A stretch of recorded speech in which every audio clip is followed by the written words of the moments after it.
Hey guys, it's John here with Greenfish Nation. I want to welcome you to our channel today. It's that time of year where spring is sprung and came and gone.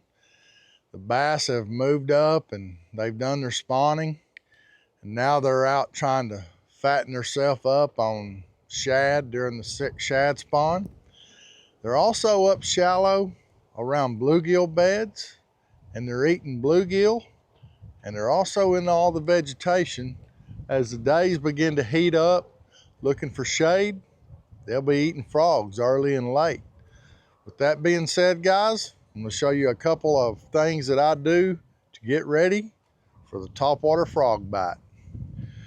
All right, guys, I'm gonna pull my frog rod out of the box. It hadn't been out in several months, and it's looking kind of like it's been in a war zone, but this is an old frog rod that I've been throwing for several years.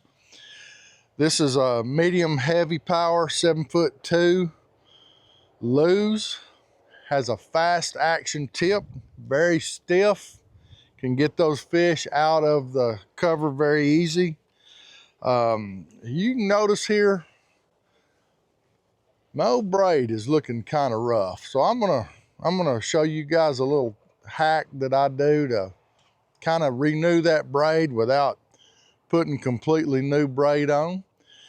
I'm gonna take and pull this braid off, and I'm actually gonna flop it around and put the end that's next to the reel now toward the frog, and the end that's toward the frog that's kind of smooth and wore out, I'm gonna put it on the reel. So basically going to reverse my braid, but don't run off yet, because I want to show you the very best line to reel knot there ever has been.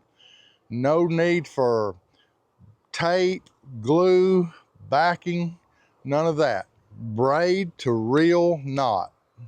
Y'all hang tight. I'm gonna get this reel stripped off. I'll be right back. All right, guys, I have cut my line loose, and I'm gonna show you the difference. This braided line here, the top, you can see how white and slick it is. That was on the frog end this past season, past summer. And this is what your reel end looks like. It still looks nice, new. It's still got some texture to it. So we're gonna reverse those around, and I'm gonna show you how to do that right quick. All right, guys, the first thing you're gonna wanna do is I like to take my braid after I've reversed it, and I like to go through the first couple of eyes on my rod. You can go through all of them if you'd like, but I just usually do the first couple. And then I'm gonna bring that right down here through the winding eye, or the line leveler. And I'm gonna pull that up, and then I'm going to pop the side off of my reel here. Got the side. I'm gonna stick that in my pocket over here so I don't lose anything. Then I've got the spool, okay? Y'all have to forgive me, my tongue's kind of like a third hand. So I'm gonna run that right out the side of the reel. It's real important that you don't forget any of these steps, or you'll be redoing it. So I've got it right out the side of the reel there, okay? All right, once I get that through there, I'm gonna tie a simple slip knot. Just kind of a loop with a square knot on it. I just want something that's gonna slide up and down, okay?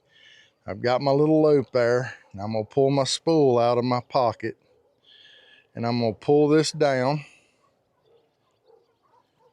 And you know, braid slips pretty easy, so I'm gonna try to pull that down and get that probably about like that, about 1/4 of an inch. Now this is where the game changer comes in, okay? So you're gonna take I'm gonna set this down here so I can have both hands so you guys can see. Prop you up right there next to you guys.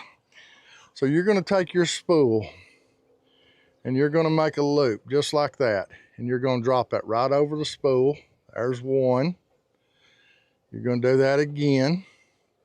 There's two.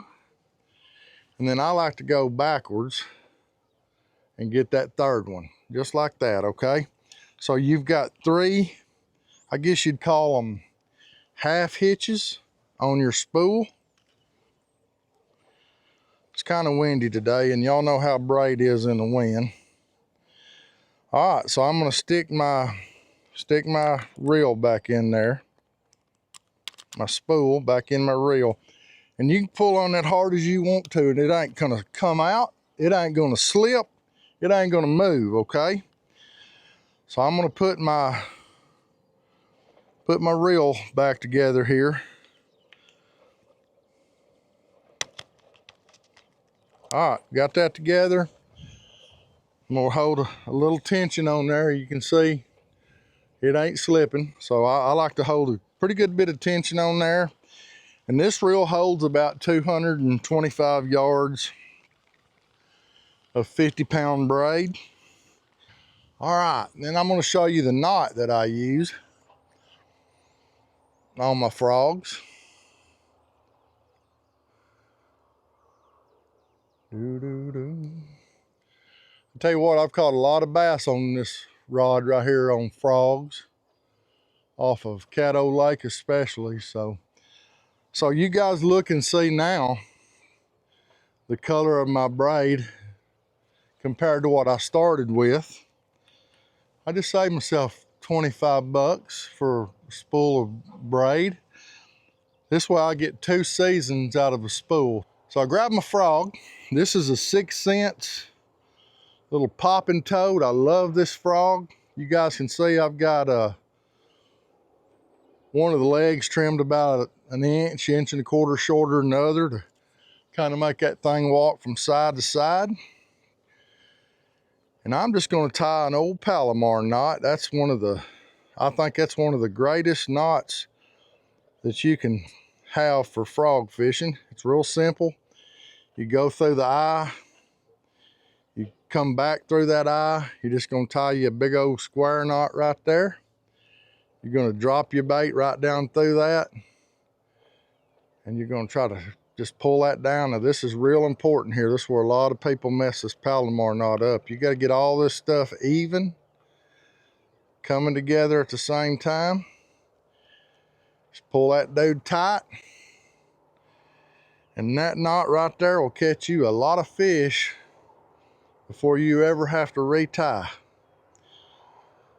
Guys, if y'all like this video, drop me a comment. If it's helped you, let me know. I appreciate it. Check out some of our other videos. I've got a knot series coming up in the next week or so. We're going to go on every knot that we use on our boat, line to reel knots. We're going to talk about braid to leader, loop knots, San Diego jam knots, drop shot knots. All of those things will be in that series. So y'all be sure and join us. Thank y'all for joining us here today. I appreciate you so much. I want to wish all of you tight lines.